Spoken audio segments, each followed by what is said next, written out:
Episode की start में हम फैंग को देखते हैं जो वांग को एक सीक्रेट रैल्म में जाने की चाबी देता है और फिर उससे कहता है वो सीक्रेट रैल्म तो बहुत ही ज्यादा पावरफुल है, उसके अंदर कई सारी मिस्टीरियस चीजें हैं, हमें वहां जरूर जाना चाहिए और इस चाबी की मदद से हम आसानी से उस मिस्टीरियस रैल्म के अंदर चले जाएंगे और वहां की सारी कीमती चीजों को चुरा लेंगे। लेकिन तब वांग उस चाबी को देखकर कहता है ये चाबी किसी काम की नहीं है और फिर वो उस चाबी को दोबारा फैंग को ही दे देता है, जो देखकर फैंग एकदम हैरान हो जाता है कि आखिर वांग को क्या हो गया। तब वांग उसे बताता है उस सीक्रेट रैल्म को मेरे ही एक डिसाइपल ने बनाया था, वहां जाने के लिए मुझे किसी भी चाबी की जरूरत नहीं है, मैं बिना चाबी के ही उसके अंदर जा सकता हूँ। जो सुनकर फैंग एकदम हैरान हो जाता है कि आखिर वांग कितना ज्यादा पावरफुल है और उसके डिसाइपल्स भी इतने ज्यादा पावरफुल थे जिन्होंने अकेले ही एक सीक्रेट रैल्म को बना दिया, ये तो बहुत अच्छी बात है। वहीं वांग ये सोच रहा होता है कि वो सीक्रेट रैल्म पहले तियानजोंग सेक्ट हुआ करता था, लेकिन अचानक ऐसा क्या हो गया वहाँ पे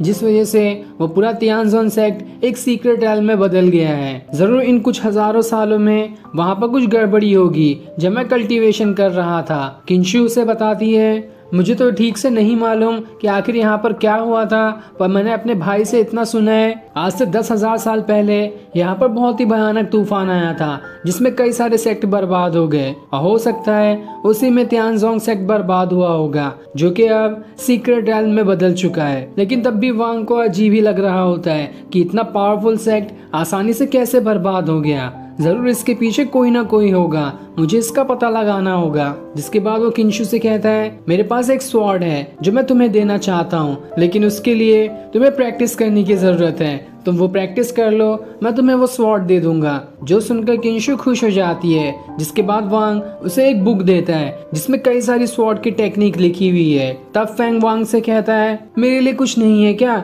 मुझे भी स्वॉर्ड या भाला चाहिए। पर वांग उससे कहता है मुझे माफ कर दो, तुम्हारे लिए मेरे पास अभी कुछ भी नहीं है। जो सुनकर फैंग उदास हो जाता है। दूसरी तरफ हम री को देखते हैं जिसे कमरे के बाहर से दो लोग छुपकर देख रहे थे, लेकिन इसके बारे में री को पता चल जाता है, इसलिए वो उनके पास आती है और उनसे कहती है अगर तुम्हें मुझसे दोस्ती करनी है तो इसके लिए तुम्हें मेरा एक काम करना होगा, तुम्हें सीक्रेट रैल्म के अंदर जाना होगा और वहां से स्नो सोल लोटस लेकर आना होगा, तब मैं तुमसे दोस्ती कर लूंगी। जो सुनकर वो दोनों लड़के एकदम ही ज्यादा खुश हो जाते हैं और जल्दी से सीक्रेट रैल्म में जाने के लिए तैयार भी हो जाते हैं। दूसरी तरफ किंशु ने कई सारी टेक्निक सीख ली होती है, इसलिए वांग उसे उसकी स्वॉर्ड दे देता है, जिस स्वॉर्ड की मदद से किंशु फैंग के साथ प्रैक्टिस कर रही होती है। दोनों अपने अपने वेपन की मदद से एक दूसरे के ऊपर अटैक कर रहे होते हैं, लेकिन कोई भी जल्दी एक दूसरे को हरा नहीं पाता क्योंकि दोनों की पावर्स एक हिसाब से बराबर ही है। दोनों लगातार एक दूसरे को हराने की कोशिश कर रहे होते हैं, पर एक दूसरे को हराना आसान काम नहीं था। एक अटैक किंशु करती तो दूसरा फैंग कर देता, लेकिन जल्दी कोई भी हार मानने को तैयार नहीं होता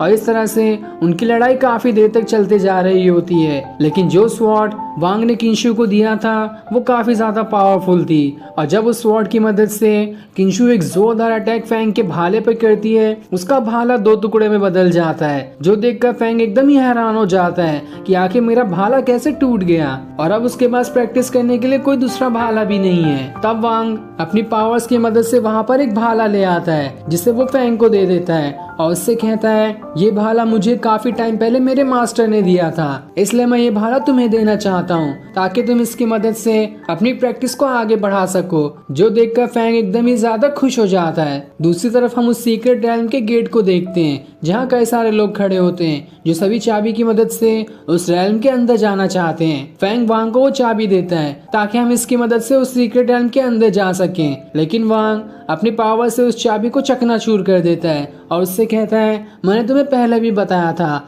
उस सीक्रेट रैल्म में जाने के लिए हमें किसी भी चाबी की जरूरत नहीं पड़ेगी। वहीं कुछ लोग भी खड़े होते हैं जो सभी वांग का मजाक उड़ाने लगते हैं कि यहाँ पर सबसे ज्यादा पुराना इंसान वांग ही है, इसका मतलब तो ये एक बूढ़ा आदमी है जिसे यहाँ तक कि उड़ना भी नहीं आता। ये सुनकर किंशु को एकदम ही ज्यादा गुस्सा आ जाता है और वो अपनी पावर की मदद से सभी पर अटैक करने जाने वाली होती है, लेकिन वांग उसे शांत कर देता है और उससे कहता है इनके मुंह लगने से कोई फायदा नहीं है और इन्होंने बिल्कुल ठीक कहा, मेरे अंदर उड़ने वाली पावर्स नहीं है। लेकिन तुम्हें टेंशन लेने की जरूरत नहीं, अगर मैं उड़ नहीं सकता तो जो लोग उड़ सकते हैं उनसे ज्यादा लंबी जंप मार सकता हूँ। जिसके बाद वो किंशु और वैंग को लिए एक जोरदार लंबी जंप मार देता है और ये जंप इतनी ज्यादा बड़ी होती है कि वो दोनों वहां से सीधा सीक्रेट रैल्म के गेट के अंदर ही चले जाते हैं। जो देखकर वहां खड़े लोग सारे एकदम हैरान हो जाते हैं कि आखिर ये बिना चाबी के अंदर कैसे चला गया। अब उस सीक्रेट रैल्म में आने के बाद सभी उस रैल्म को एक्सप्लोर करने लगते हैं, जहां आकर किंशु तो बहुत ही ज्यादा खुश होती है